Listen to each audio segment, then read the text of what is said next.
تبت يدا أبي لهب وتب. جی قاری صاحب.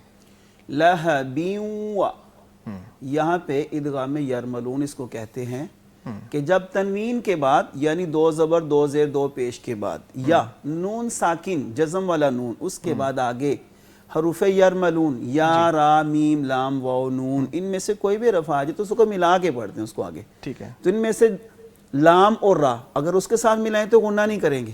باقی چار حروف یا واو میم نون. اور دوسرا تب، یہاں پہ دیکھیں اصل میں تھا تبا، با کے اوپر شد کے ساتھ زبر ہے. اب اس میں یہاں پہ دو تقاضے آ گئے، ایک شد کا تقاضا آ گیا، ایک ساکن کا تقاضا آ گیا وقف کی صورت میں.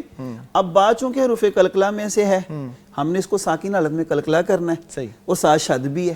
بالکل ٹھیک ہے. اب مشدد کے ساتھ ساکن کرنا ہے. ٹھیک ہے. یعنی دو تقاضے ہم نے یہاں پہ جب قلقلہ کرنا ہے تو اس کو بالکل چھوڑنا نہیں آواز کو. ایک ہوتا ہے آواز ڈائریکٹ چھوڑ دی، تب تب جب سب کب. ٹھیک ہے. ابھی ہم بولیں گے تب آواز کو یوں پکڑ کے پھر چھوڑیں گے، پہلے پکڑ کے پھر چھوڑیں. اگلی آیا میں دیکھیں ما اغنى عنہ مالہ وما کسب، وہاں پہ پکڑنا نہیں شاد نہیں وکسب. بالکل ٹھیک. ٹھیک ہے. آپ جو آج کی نوجوان نسل ہے اس کو کوئی میسج دیں.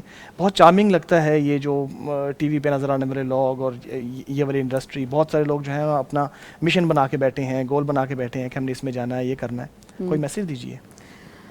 میرے خیال سے ہمارے لیے دو چیزیں اس وقت جو ہے وہ بہت امپورٹنٹ بنا دی کی ہیں. ایک میٹیریلزم اور سیکنڈلی مجھے لگتا ہے کہ ہم لوگوں کو راضی کرنے میں لگے رہتے ہیں، جبکہ ہماری یوتھ کو یہ دونوں چیزیں سمجھنے کی ضرورت ہے. پہلی چیز یہ کہ ہمیں راضی اللہ سبحانہ تعالیٰ کی ذات کو کرنا ہے، جو ہمارا رب ہے جس نے ہمیں بنایا، ہمیں اس دنیا میں بھیجا، یہ دنیا ہمارے لیے بنائی اور آخرت میں بھی ہم نے اسی کو فیس کرنا ہے. سب کچھ یہاں رہ جانا ہے. سورہ رحمان میں بھی اللہ تعالیٰ نے کہا نا کہ جو باقی بچنا ہے یہ کل من علیہ فان، سب کچھ فانی ہے، سب جو ہے وہ چلا جائے گا. ہر دنیا کی ہر چیز جو باقی رہ جائے گا وہ اللہ سبحانہ تعالیٰ کا روشن چہرہ رہ جائے گا. اللہ تعالیٰ کو ہم نے فیس کرنا ہے. سو فوکس آن دیٹ، وہ اپنا فوکس بنائیں، اس کو اپنا مقصد زندگی کا بنائیں کہ اللہ سبحانہ تعالیٰ کو آپ نے کیسے ملنا ہے، کس حال میں ملنا ہے. اور دوسرا جو میں نے کہا کہ میٹیریلزم، تو وہی سیم رولنگ وہاں پہ اپلائی ہوتی ہے کہ یہ جتنا ہاں جتنی شہرت ہے، جتنی یہ چیزیں ہیں، یہ ایٹ دا اینڈ اس دنیا میں بھی، مطلب آخرت پہ تو جو ہوگا ہی ہوگا، اس دنیا میں بھی ہم دیکھتے ہیں کہ کوئی فار ایور لاسٹنگ نہیں ہے. کتنے بڑے بڑے نام تھے، کتنی شہرتیں تھیں، کتنی خوبصورتیاں تھیں، کتنا حسن تھا، پیسہ تھا، سب کچھ رہ گیا. یا تو ان کی زندگیوں میں ہی ختم ہو گیا، ان سے چھن گیا، یا پھر وہ اس دنیا میں چھوڑ چھاڑ کر سب چلے گئے. تو اس لیے اس چیز کے پیچھے بھاگیں جو ہمیشہ رہنے والی ہے، اور وہ ہیں آپ کے اعمال. اپنے اعمال پر، اپنے کردار پر کام کریں اور اپنی ملاقات جو آپ کے رب سے ہونے والی ہے اس پر فوکس کریں. ساحر ہوتا ہے جادوگر، جادو کرنے والا.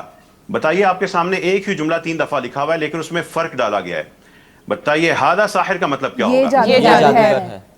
اور ان ہادہ ساحر، بے شک یہ جادوگر ہے. اور ان ہادہ لساحر، بے شک یہ یقیناً جادوگر ہے.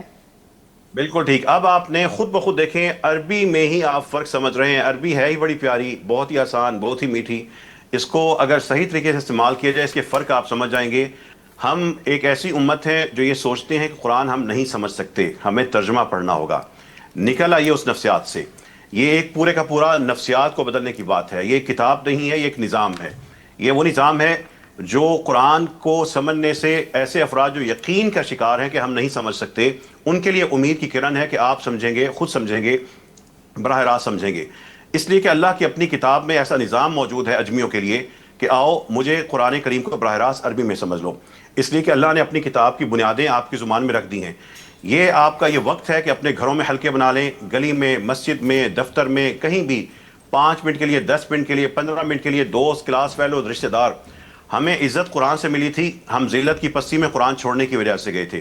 عروج چاہتے ہیں تو قرآن کی طرف پلٹ آئیں.